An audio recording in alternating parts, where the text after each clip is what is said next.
Qu'espérons-nous ce soir au cours de cette rencontre autour de l'espérance? Qu'espéraient les disciples, tristes, abattus et accablés sur le chemin d'Emmaüs, alors que Jésus marchait à leur côté et leur parlait? Qu'espérait cette toute petite femme venue d'Albanie, Mère Teresa, et qui, à l'âge de 38 ans, quitte sa congrégation pour aller s'occuper de 2 ou 3 lépreux à Calcutta? Qu'espérait donc frère Roger lorsqu'il s'est installé dans un tout petit village perdu en Bourgogne, à Thésée? Qu'espérait encore saint Dominique pendant ces 8 années où il est resté seul à Fangeau, en butte à toutes les contradictions de son époque? Qu'espérait donc sœur Raymonde, peut-être présente parmi nous ce soir, quand il y a 6 ou 7 ans, elle décida de donner sa maison généraliste de Montréal pour en faire une maison d'accueil pour les migrants et les réfugiés? Qu'espérons-nous ce soir au cours de cette rencontre autour de l'espérance? L'espérance de Jésus nous a-t-elle traversé un jour?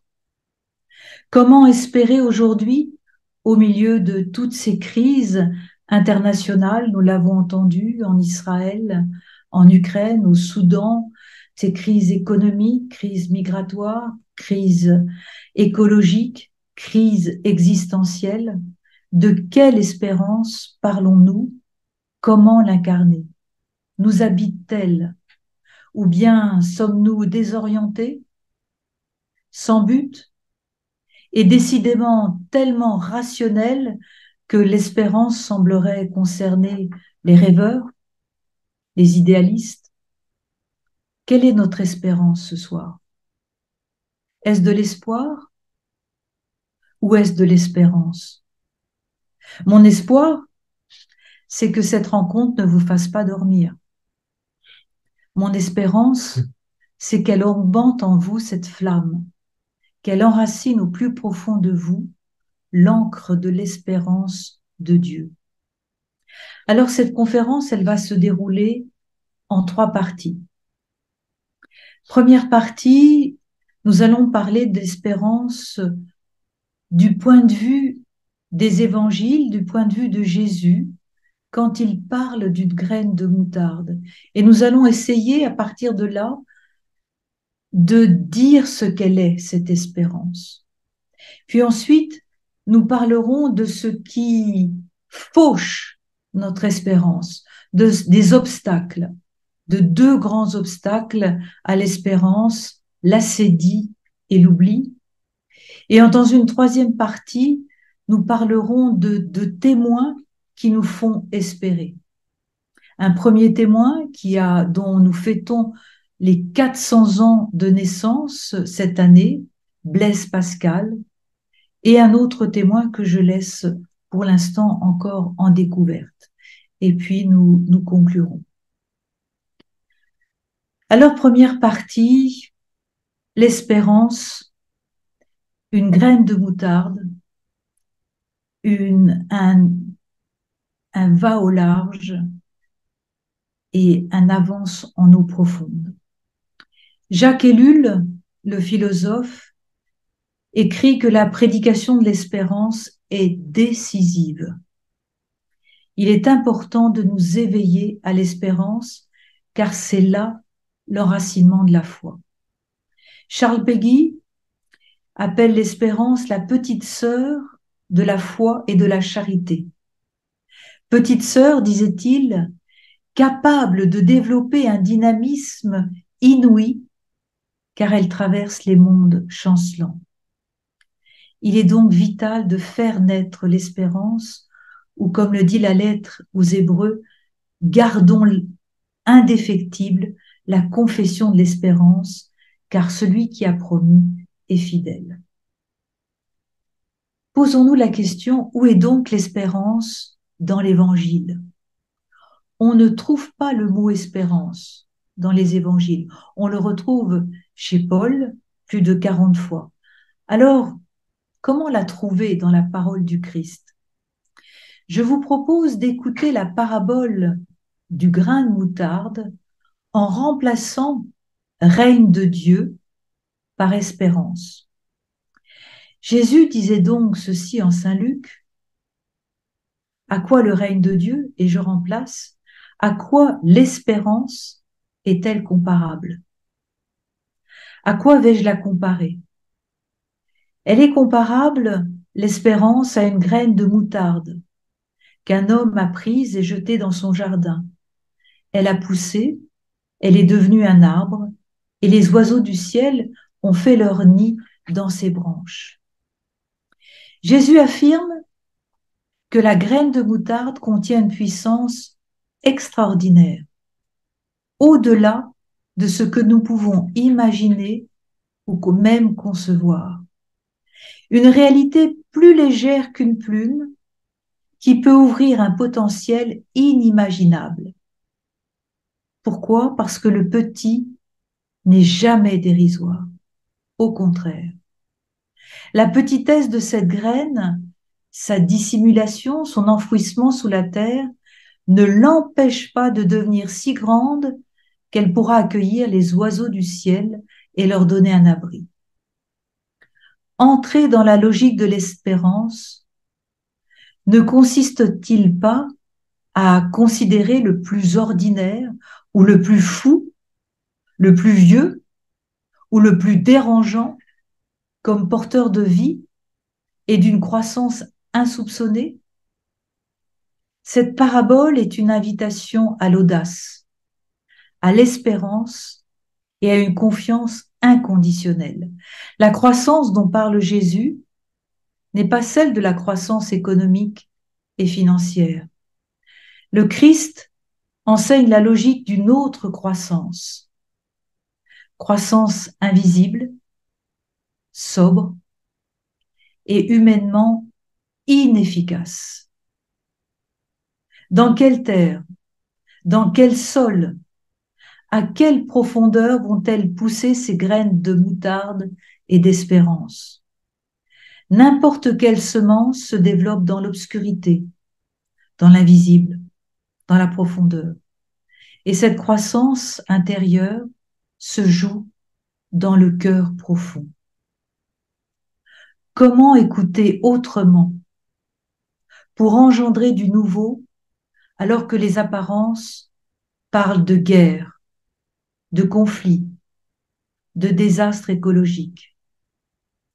Pour chacune et chacun, le défi quotidien est de laisser croître ce levain de l'espérance sans y opposer de résistance, de justification, de peur, d'inquiétude, de préoccupation, et d'essayer de se laisser guider par le Christ lui-même, lui qui est à la fois la semence, la croissance et la fécondité. Se saisir de cette parabole comme un enseignement, c'est se laisser prendre par un dynamisme insoupçonné, le dynamisme de l'espérance, celle qui guide sur des chemins inattendus et imprévisibles et vers des décisions inédites. Au cœur des paraboles, au cœur de celle-ci, cette logique déconcerte pour réorganiser, désoriente pour réorienter, dans le but d'une transformation surprenante. Les transformations minuscules passent par un déplacement minuscule. La transformation est dans ce changement de perspective. La foi, comme l'espérance et la confiance, ne peuvent être ni mesurées ni pesées. Une graine presque invisible suffit. C'est le pari de notre quotidien. Faire place à ce qui se cache. Faire place à ce qui se dissimule donner sa chance à ce qui est minuscule comme le souffle, comme les élans, comme les rêves, comme une graine de moutarde. Le chemin de vie, la vérité de l'être humain est toujours dans le minuscule. Et le chemin de vie proposé par Jésus est une voie d'espérance. Jésus espère en nous. Il nous espère, chacune et chacun. Pour espérer en Dieu, il faut d'abord croire en lui. Sans la connaissance du Christ par la foi, l'espérance pourrait devenir une utopie, nous dit le théologien Moltmann. Il est essentiel d'établir le lien entre foi et espérance animée par l'amour. Saint Thomas d'Aquin écrit « Ce n'est pas parce qu'il espère que le chrétien croit, mais c'est parce qu'il croit qu'il espère. » La foi donne sens à l'espérance. L'espérance a besoin de la foi pour prendre son envol. Sans l'espérance, la foi dépérit. L'espérance maintient l'homme sur la trace de la vraie vie. Alors, c'est quoi l'espérance?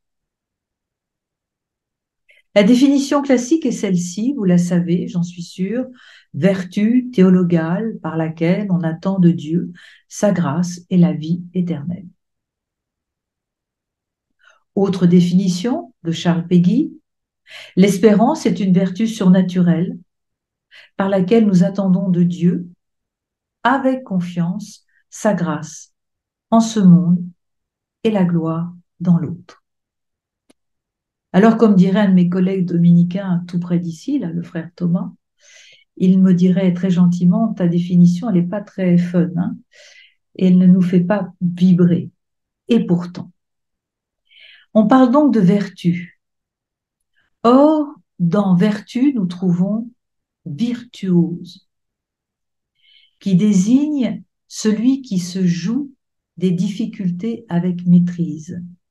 Question, sommes-nous invités à être des virtuoses de l'espérance dans un monde de désespoir?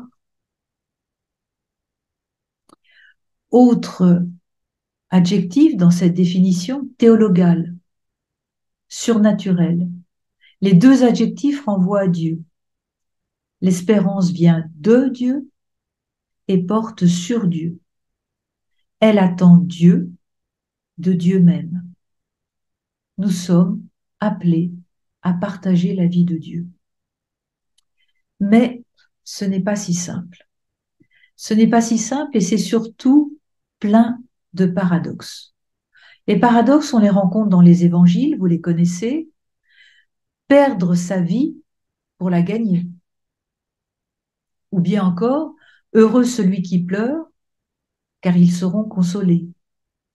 Des paradoxes, mais pas des contradictions, mais plutôt des tensions. Or, l'espérance contient des paradoxes.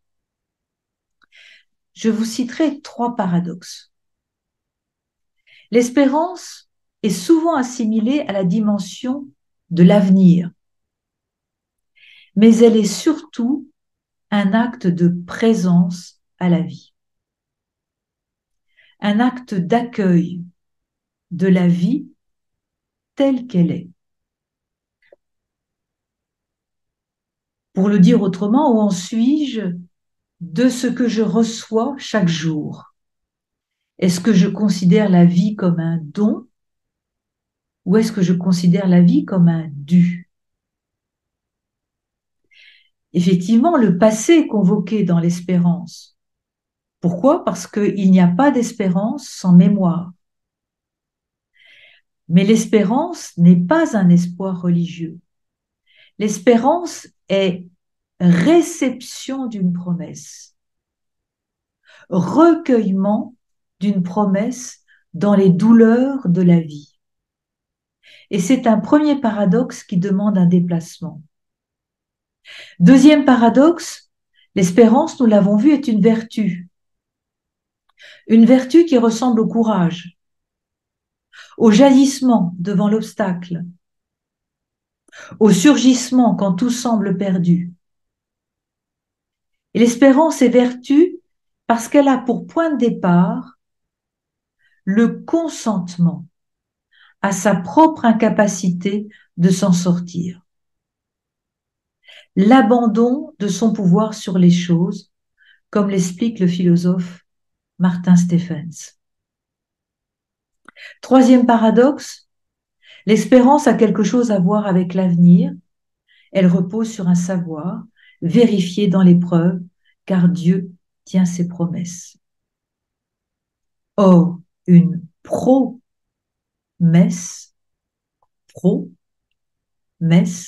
c'est ce qui envoie au devant.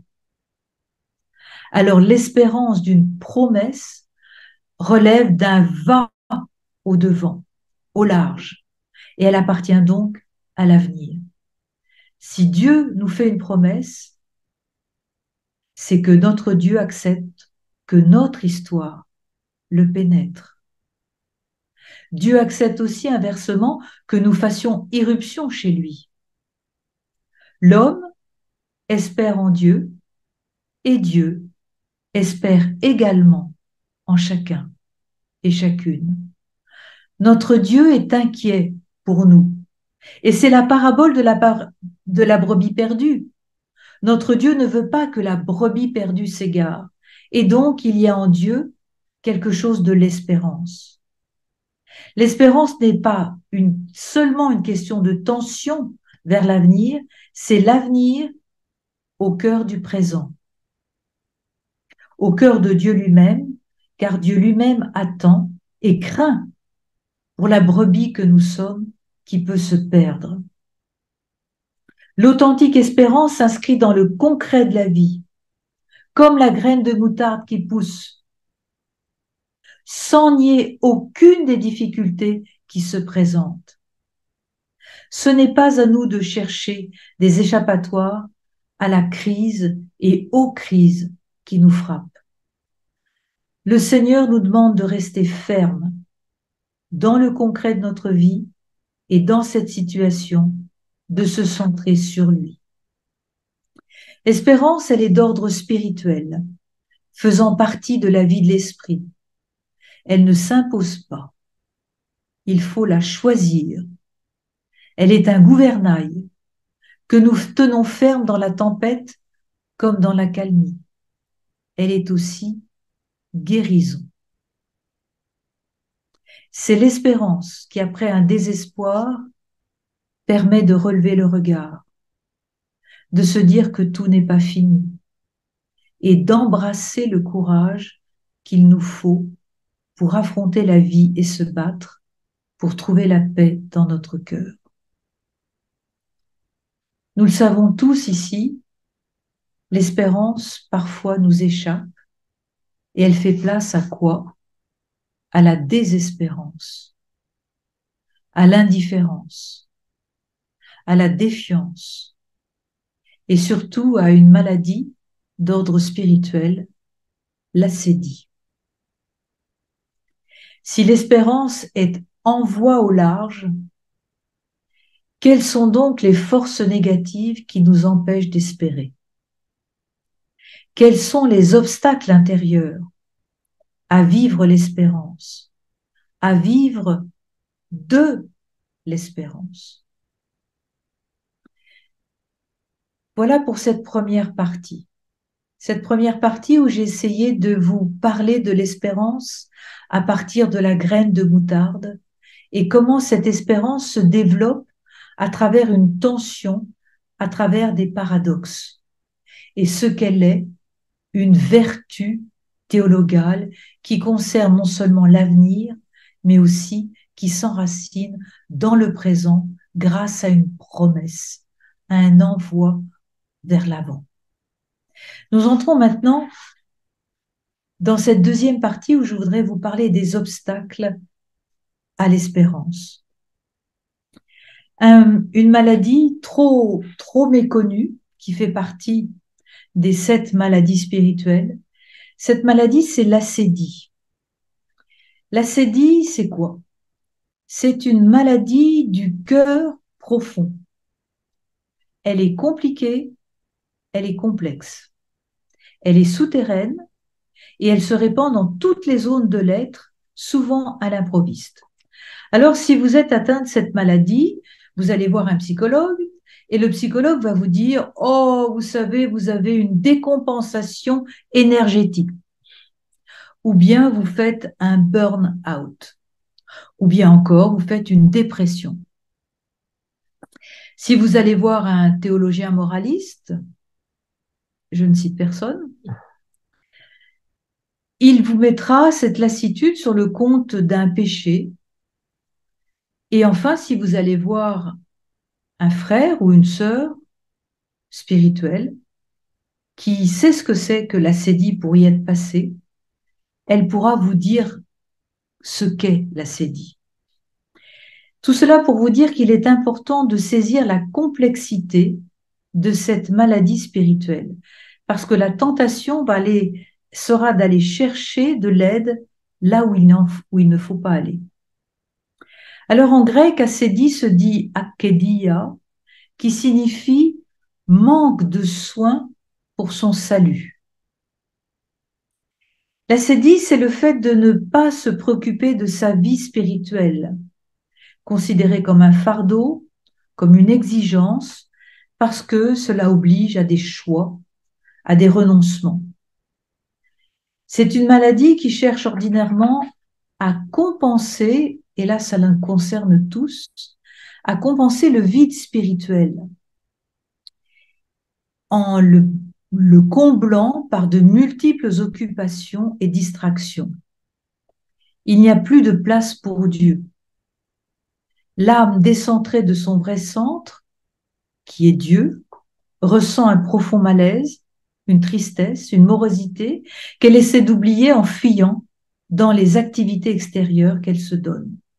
Dans l'ascédie, aucune place à la joie, à l'allégresse, à la jubilation.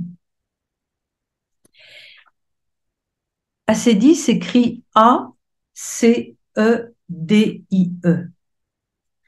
Au IVe siècle, Évagre le Pontique insiste sur la double dimension de l'ascédie, une dimension spatiale, ça veut dire on a l'impression d'étouffer, d'être à l'étroit, et une dimension temporelle, on a l'impression que le temps s'est arrêté.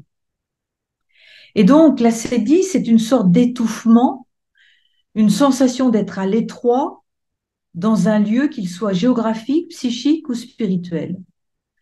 D'autres auteurs vont vous parler de l'ennui, du dégoût, de l'abattement, du découragement, qui enlève l'élan, le dynamisme, l'enthousiasme et l'intérêt pour les choses spirituelles. Alors vous comprenez que cela nous concerne tous parce qu'au plan collectif, dans nos sociétés contemporaines, c'est l'impression que l'avenir est bouché. Qui, ce soir, n'a pas l'impression que l'avenir est bouché? On ne respire pas. L'impression qu'il n'y a plus de possible. On éprouve un sentiment d'accablement, d'impuissance, qui éteint même le désir de vivre.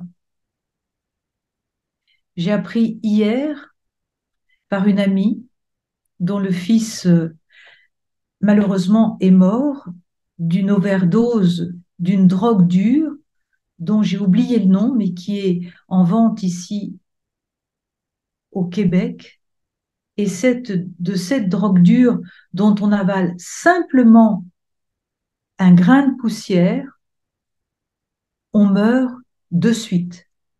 Il y a en ce moment au Québec 27 personnes par jour qui meurent de cette drogue.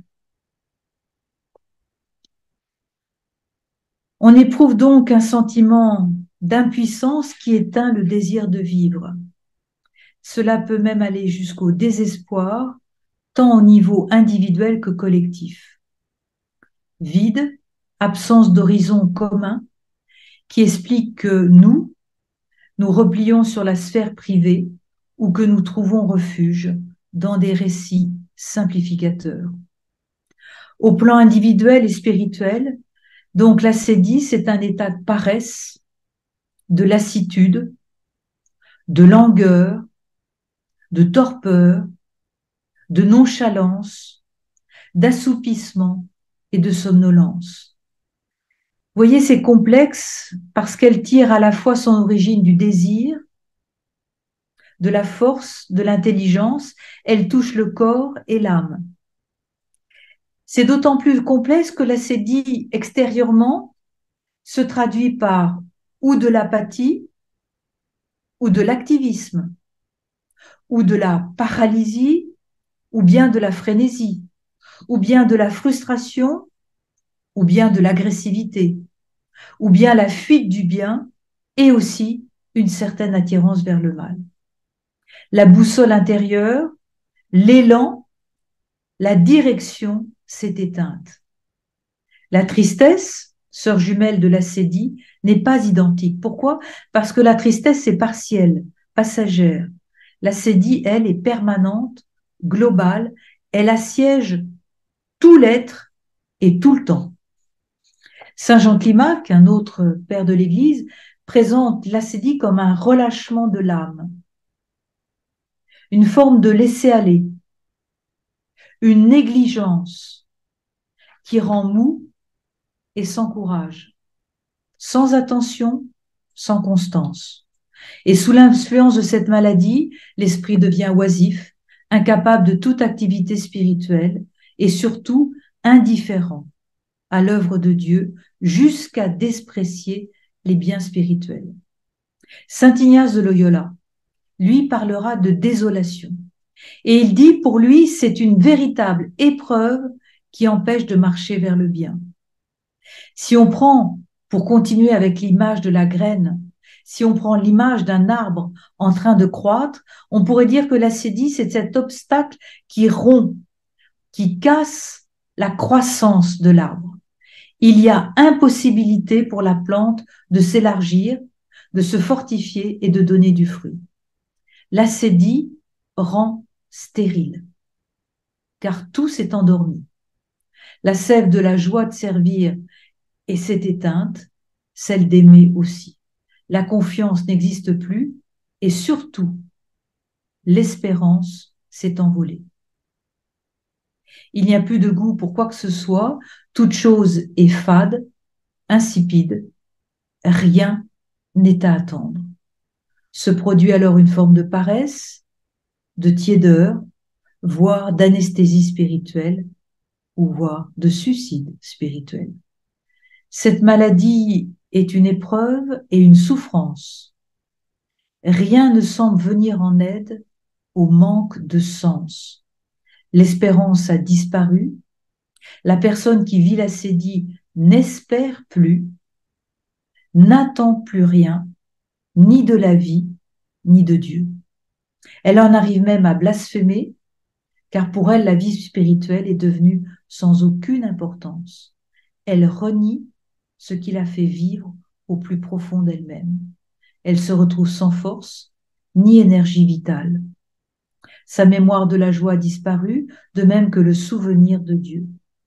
L'acédie, c'est en quelque sorte une maladie de la mémoire, de l'oubli de Dieu. Le chrétien qui vit l'acédie renie son Dieu et son Seigneur. Il fait les choses à l'envers, il se trompe de direction et surtout, il se justifie, car son intelligence s'est obscurcie. Lorsque cela s'installe, c'est dangereux, dangereux pour la santé et le salut de la personne. Il y a négligence, tiédeur, torpeur, qui fait que la personne se replie et cela conduit au désespoir ou à la recherche de satisfactions destructrices qui peuvent se transformer, comme nous l'avons dit, en addiction. Beaucoup de nos contemporains disent que c'est la maladie de notre siècle. C'est la maladie de notre monde occidental. Les personnes deviennent de plus en plus insensibles, désorientées, comme si la claire vision du bien avait disparu. Une des nombreuses causes de cette maladie consiste dans notre attitude négligente, paresseuse, indifférente envers les priorités de la vie, envers le bien, envers la recherche de la charité, envers la recherche de la vie, du don gratuit. La sédie obscurcit, empêche la marche, immobilise tout l'être et fait entrer dans la non-espérance. Un autre obstacle, une autre maladie qui n'est pas citée dans les 7 maladies spirituelles, mais que saint Bernard appelait le géant du péché, c'est l'oubli. Qu'est-ce que c'est que l'oubli? L'oubli, c'est l'incapacité à s'étonner, à s'émerveiller. Le non-éveil, un espèce de somnambulisme, une espèce d'inertie. Pas d'autre critère que l'utilité, la rentabilité, le rapport qualité-prix. Le bruit intérieur et extérieur, pour les uns, l'agenda trop rempli, où chaque moment enchaîne sur un autre, pour d'autres, l'agenda trop vide, la violence et les drogues molles ou dures. L'oubli, c'est ne plus savoir que l'autre existe, aussi intérieurement que moi-même.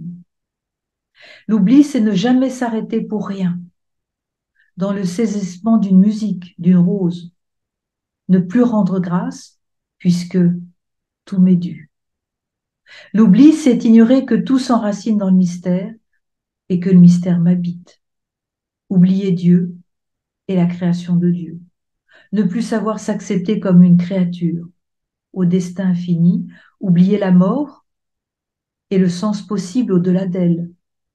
Une névrose spirituelle qui n'a rien à voir avec la sexualité, mais avec le refoulement de la lumière de la vie qui donne sens à l'autre, qui donne sens au moindre grain de poussière, qui donne sens à moi-même.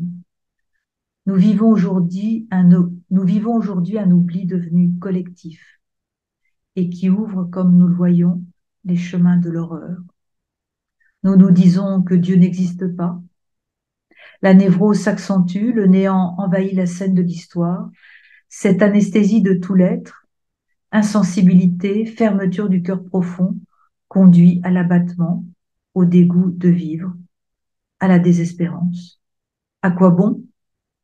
Fascination du suicide, universelle dérision, tout m'est égal, me voilà cynique, engourdi, vieux et sans esprit d'enfance.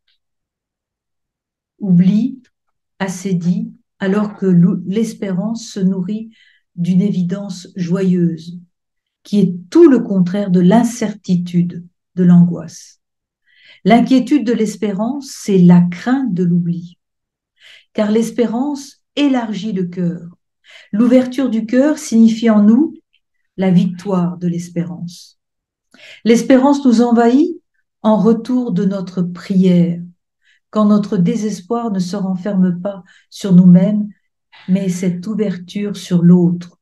Nous espérons avec toute l'intensité de notre foi la naissance de Dieu en nous, malgré, il faut le dire, malgré son silence parfois. L'espérance est un combat, le combat de celle et de celui qui ne se résout pas à l'effacement de Dieu. De nouveau, Jacques Ellul, le philosophe, nous dit « L'espérance est la réponse de l'homme au silence de Dieu ».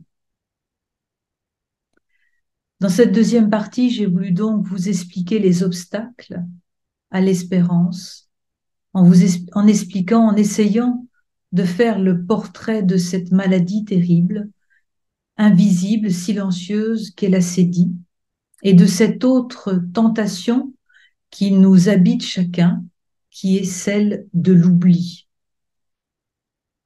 Et nous voilà dans la troisième partie. Dans cette troisième partie, je vous en demande déjà, je vous prie de m'excuser, nous allons citer 2 Français. Alors, d'habitude, je fais très attention de d'être avec nos frères parmi les Québécois. Mais là, voilà. Donc, j'espère que vous me pardonnerez. Je commencerai, selon les conseils de mon frère Thomas à côté, en ordre chronologique, par un Français dont on fête les 400 ans de naissance cette année, Blaise Pascal. Blaise Pascal, je vous rappelle ses dates, 1623 et 1662. Blaise Pascal, c'est un grand homme de science, donc du XVIe siècle, du XVIIe siècle, et aussi un théologien. Il fut mathématicien, physicien, philosophe, moraliste et à l'origine de nombreuses inventions et de plusieurs réflexions philosophiques. Alors peut-être que certains me disent, mais pourquoi nous parle-t-elle de Blaise Pascal? Tout simplement parce que il a écrit dans les pensées ce fameux pari. En deux mots, est-ce que tu paries sur Dieu, tu fais le pari que Dieu existe, ou bien est-ce que tu fais le pari que Dieu n'existe pas? Je vous le cite quand même dans le texte en enlevant, bien sûr, beaucoup de... parce que c'est du vieux français, on ne comprend pas toujours, en enlevant des passages. Examinons ce point, dit Blaise Pascal, et disons, Dieu est ou il n'est pas? De quel côté penchons-nous? Il faut parier. Cela n'est pas volontaire, vous êtes embarqué. Lequel prendrez-vous donc? Pesons le gain et la perte, en prenant que Dieu est. Estimons ces deux cas. Si vous gagnez tout. Si vous perdez, vous ne perdez rien. Gagez donc qu'il est, sans hésiter. Donc le texte de Blaise Pascal nous dit, pariez donc que Dieu est, vous n'aurez rien à perdre. Ce texte nous met en face de notre espérance. Blaise Pascal dit au travers de ce texte, non pas voulez-vous parier ou ne voulez-vous pas parier, c'est pas ça le but du texte. Le but du texte, c'est est-ce que vous êtes prêt à abandonner toute espérance? Il nous demande si on est prêt à espérer en notre espérance. Ce qui est important dans le pari de Blaise Pascal, c'est qu'il n'y a pas d'accès précautionneux à Dieu. C'est-à-dire que rien d'important ne peut se faire pour chacun de nous qui ne fasse l'économie du risque. Qu'il s'agisse des grandes décisions de notre vie, qu'il s'agisse d'une décision amoureuse, qu'il s'agisse de l'acceptation d'un amour dont on n'est pas sûr qu'il va nous combler, à chaque fois, il y a risque et choix. Tant qu'on essaie de ne pas risquer, on échappe. On échappe à cet amour, on échappe à cette vie. Et on ne saura jamais s'il aurait fallu risquer ou ne pas risquer. Dans ce pari de Pascal, c'est l'idée que pour aller à Dieu, on ne fait pas l'économie d'une forme d'anéantissement, d'une forme d'une perte de soi, d'un risque absolu. Et ensuite, bien évidemment, d'une remontée de joie et d'une rencontre. Pour Blaise Pascal, le risque de l'espérance, c'est donc la condition de la rencontre de tout homme avec Dieu.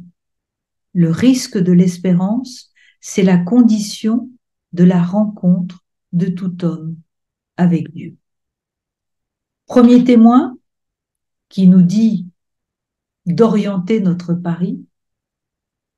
Deuxième témoin, une femme, une petite Française qui n'a pas vécu longtemps, qui a vécu dans un petit village perdu en Normandie, en France, au XIXe siècle. Certains ont déjà deviné. Thérèse de Lisieux, Sainte Thérèse de l'Enfant Jésus. Je vous rappelle les dates, 1873-1897, 24 ans. Alors peut-être que certains sourient. Je me souviens d'un frère dominicain, ce n'est pas mon voisin, ce n'est pas ceux qui sont ici présents, c'est un autre frère français. Nous étions en Italie, en Toscane, c'était le jour de la canonisation de Thérèse de Lisieux, et tout le monde était très agité dans la maison, et lui, ce frère dominicain, un grand intellectuel, il me dit en levant les yeux au ciel, c'est pas possible. L'Église fait docteur une femme qui écrit des poésies. Donc, je n'ai rien dit, je l'ai laissé dire. Il n'empêche que cette petite femme est docteur de l'Église. Alors, effectivement, comment une carmélite ignorante, cloîtrée dans un milieu étroit, qui a fait des poésies, des souvenirs, comment Thérèse de Lisieux est-elle à côté de Saint Augustin, de Saint Thomas d'Aquin ou de Sainte Thérèse d'Avila, alors qu'une de ses sœurs de communauté disait « Mais qu'est-ce qu'on va pouvoir dire d'elle une fois qu'elle sera morte ?» Thérèse de Lisieux, donc, est morte, elle avait 24 ans, elle est morte dans son Carmel à Lisieux, elle est rentrée très jeune au Carmel. Sa famille, ses petits frères et sœurs sont morts en bas âge, sa maman est morte très vite, son père était un peu déséquilibré, et dans cette famille, il n'y a que des filles vouées à Dieu. Le texte essentiel dans lequel nous allons trouver l'espérance de Thérèse, ce sont les manuscrits autobiographiques. Alors je vois aussi d'autres personnes sourire en disant « Petite fleur, petite voix, petit Jésus », on va essayer de regarder au-delà de l'apparence. Chez Thérèse, l'espérance tient une très grande place. Elle va parler de la confiance. Et la confiance chez Thérèse, c'est l'espérance théologale. Il s'agit d'une espérance audacieuse pour soi-même, pour tous les hommes, une espérance dont le fondement est une perception inouïe de la miséricorde infinie de Jésus. Je vais mettre en lumière deux événements dans la vie de Thérèse de Lisieux. Rappelons-nous que Thérèse de Lisieux, comme nous, n'a jamais eu de vision ni de révélation particulière. Je pense que c'est vraiment important de se rappeler que c'est vraiment quelqu'un d'accessible. Deux événements, peut-être que je suis sûre que certains le connaissent. Le premier événement, c'est le récit qui concerne un condamné à mort, Pranzini. C'est un texte audacieux qui concerne l'espérance pour un autre. Thérèse va espérer pour un cas apparemment désespéré, un criminel irrécupérable, condamné à mort et sur le point d'être exécuté. Voilà ce qu'elle dit. Je la cite parce que c'est quand même très intéressant. J'entendis parler d'un grand criminel qui venait d'être condamné à mort pour des crimes horribles. Tout portait à croire qu'il mourrait dans l'impénitence, c'est-à-dire qu'il ne serait pas pardonné. Je voulus à tout prix l'empêcher de tomber en enfer. Afin d'y parvenir, j'employais tous les moyens imaginables. Je sentais au fond de moi, au fond de mon cœur, la certitude que mes désirs seraient satisfaits. Mais afin de me donner du courage pour continuer à prier pour les pécheurs, je dis au bon Dieu que j'étais bien sûre qu'il pardonnerait au pauvre Pranzini, que je le croirais même s'il ne se confessait pas et ne donnait aucune marque de repentir, tant j'avais de confiance en la miséricorde infinie de Jésus. Mais que je lui demandais seulement un signe de repentir pour ma simple consolation. Ma prière fut exaucée à la lettre, malgré la défense que papa nous avait faite de lire aucun journal.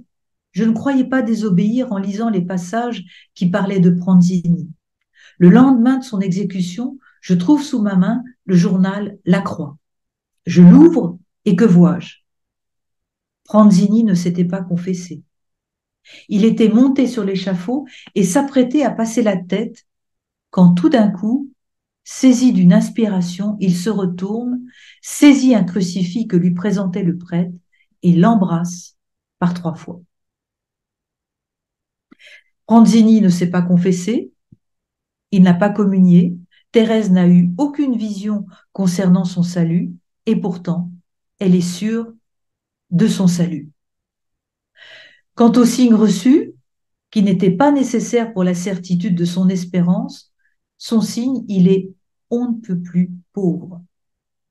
3 baisers donnés au crucifix avant l'exécution. Et pourtant, dans ce signe, Thérèse est capable de le lire dans toute sa force. C'est dans cette pauvreté extrême des signes que l'espérance de Thérèse a donné pour la première fois toute sa mesure. On peut dire que c'est un grain de moutarde. C'est dans ce signe que l'espérance de Thérèse a donné pour la première fois toute sa démesure. La certitude de Thérèse concernant le salut de Pranzini, certitude de l'espérance, était indépendante du signe demandé. La certitude que Pranzini serait sauvé est d'autant plus belle que toutes les apparences donnaient la certitude du contraire. La carmélite Thérèse a elle-même souligné le mot certitude, ainsi que les expressions du caractère radicalement inconditionnel de cette certitude de l'espérance. Son récit montre la force de l'espérance, en lien avec la foi et la charité. La foi de Thérèse qui affirme le risque du néant pour celui qui s'obstine dans le refus. La charité, quand elle dit « je veux à tout prix l'empêcher de tomber ». Et l'espérance va jaillir au cœur de cette tension. Et ce sera une espérance totale, sans limite, étendue à toute l'humanité, fondée sur une perception inouïe de la miséricorde infinie de Jésus. La certitude de l'espérance poussée au degré absolu parce qu'elle est animée par la charité. Encore saint Thomas qui nous dit c'est la charité qui fonde la possibilité d'espérer pour un autre. Et après cet événement, Thérèse ne pourra plus jamais désespérer du salut de qui que ce soit. Ce texte est sans doute la plus forte expression de l'espérance de Thérèse dans son premier jadissement. C'est aussi un des sommets de la théologie de l'espérance. Autre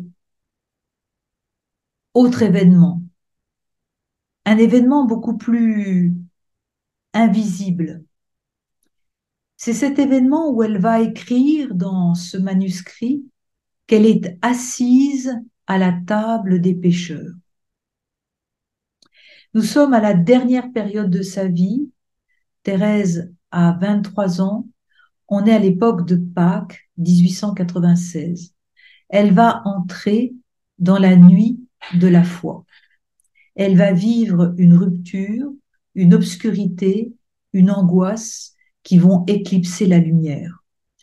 Thérèse est assise à la table où mangent les pécheurs, plongée dans la nuit du non-sens, plongée dans la nuit de ceux d'une existence sans au-delà, sans aboutissement, sans communion. Elle dit « tout a disparu ». Lorsque je veux reposer mon cœur fatigué des ténèbres qui l'entourent, par le souvenir du pays lumineux, mon tourment redouble. Il me semble que les ténèbres, empruntant la voie des pécheurs, me disent, en se moquant de moi, « Tu rêves de lumière, tu rêves la possession du Créateur, réjouis-toi de la mort qui te donnera une nuit de néant. » Alors, qu'est-ce qui s'est passé? Le 3 avril, vendredi saint, Thérèse sent comme un flot qui monte jusqu'à ses lèvres, elle vomit du sang, c'est la tuberculose. Elle va s'enfoncer dans une nuit noire, désespoir, une opacité intérieure et inconnue. son âme est envahie d'épaisses ténèbres. Pourquoi une telle oppression angoissante jusqu'au dernier jour de sa vie, pratiquement, le 30 septembre 1897. Thérèse, au plan psychologique, a vécu maintes fois l'abandon. Abandon qui se caractérise par l'insécurité affective et un besoin illimité d'amour. Thérèse a perdu sa mère, elle a été éloignée de sa famille, elle a vu ses sœurs partir au Carmel, et c'est dans cette épreuve de la foi que le syndrome d'abandon est réactivé. C'est important de prendre compte de cette dimension psychologique de l'épreuve de Thérèse pour mieux entendre ce retentissement. Thérèse avance donc dans la nuit. Dieu ne se fait ni pressentir ni entendre. Il est inaccessible, comme indifférent à sa détresse, et c'est la grande épreuve de Thérèse qui va oppresser son esprit au point d'éclipser son espérance. Tout a disparu pour moi, dit-elle. Elle porte l'épreuve avec Dieu, elle porte le désenchantement de l'homme, sans espérance, privé de toute finalité d'être, le non-sens d'une vie sans but, sans destinée, et elle découvre, stupéfaite, qu'il y a des âmes qui n'ont pas la foi. Elle se découvre mise au rang des pécheurs, désireuse de sauver ses frères. Et elle devient ainsi la sœur de nous tous, des vagabonds en tout genre, solidaires de l'humanité. Elle goûte la désolation d'une existence sans au-delà, mais elle demeure avec Dieu, avec lui, dans une confiance nue, dépouillée de tout autre appui que lui-même. Thérèse vit cette épreuve au cœur de la modernité, en portant son drame spirituel profond. Et si Dieu n'existait pas? Elle dit, il faut avoir traversé ce tunnel pour comprendre son obscurité. Et pour sortir des ténèbres de l'âme, elle se raccroche à une seule lumière, cette lumière qui a donné sens à sa vie, l'amour. Cette lumière qui lui fera dire sur son lit de mort, je ne regrette pas de m'être livrée à l'amour. Alors nous voici maintenant à la conclusion de cette conférence, après avoir parlé de ce grain de moutarde, de l'espérance, après avoir parlé de ce qui sape ce grain de moutarde, la sédie, l'oubli, après avoir entendu le pari de Pascal et l'espérance contre toute espérance de Thérèse de Lisieux, concluons. Jésus, nous l'avons dit, ne fait pas de discours sur l'espérance. Il incarne l'espérance. Il la vit et surtout, il la propose. Et il invite à l'espérance par son regard et par ses paroles.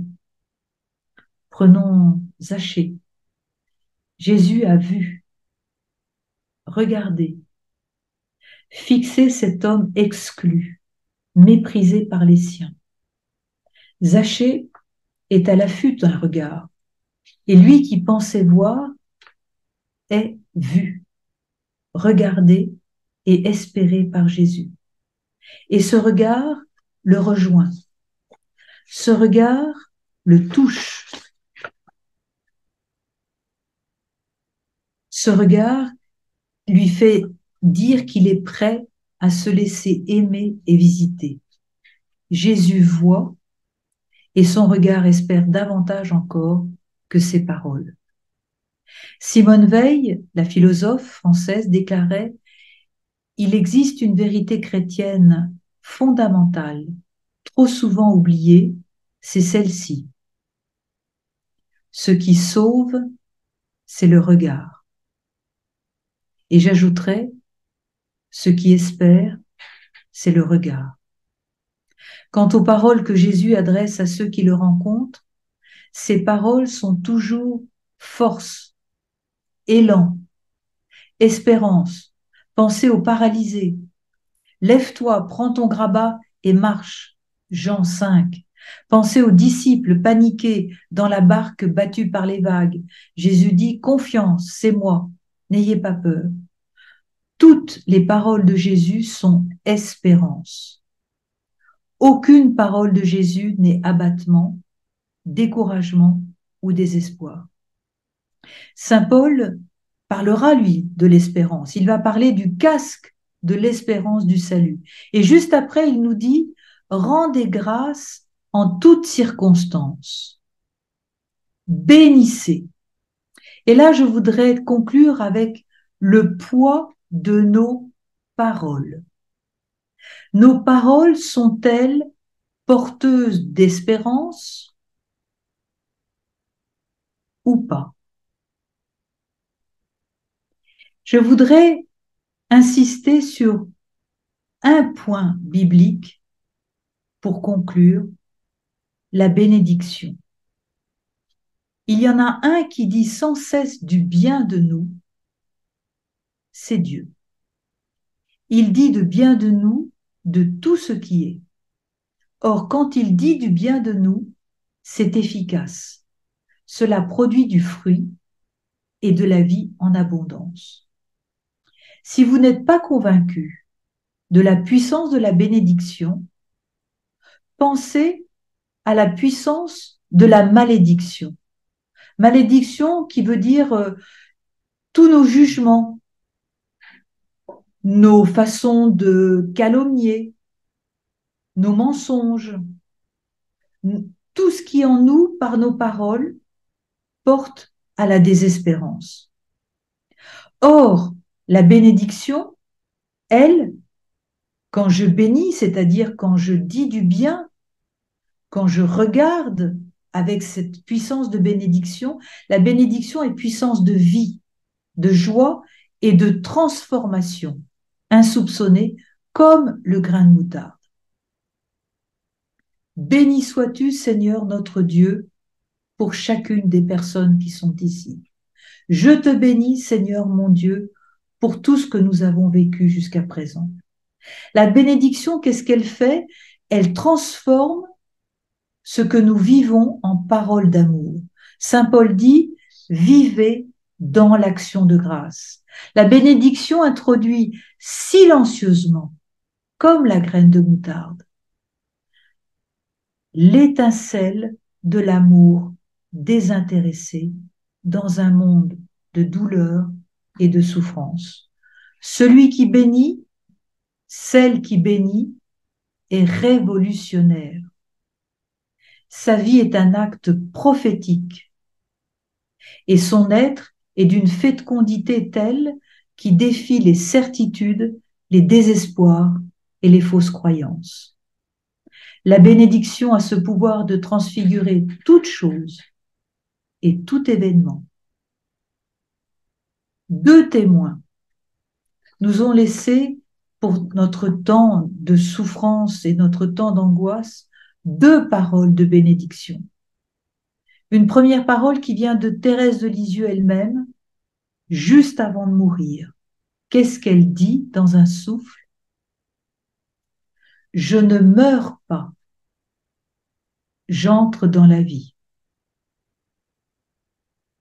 Est-il Soum, juive, en 1943, elle est dans ce train qui l'emmène dans ce dernier camp de concentration, quelques jours avant d'être exécutée. Elle écrit, elle, à son ami Michel, « Le Seigneur est ma chambre haute ». Et je termine en laissant Georges Bernanos nous parler. L'espérance, dit-il, est une détermination héroïque de l'âme. Sa plus haute forme est le désespoir surmonté. On croit qu'il est facile d'espérer, mais n'espèrent que ceux qui ont eu le courage de désespérer des illusions et des mensonges où il trouvait une sécurité qu'il prenait faussement pour de l'espérance. L'espérance est un risque à courir. C'est même le risque des risques.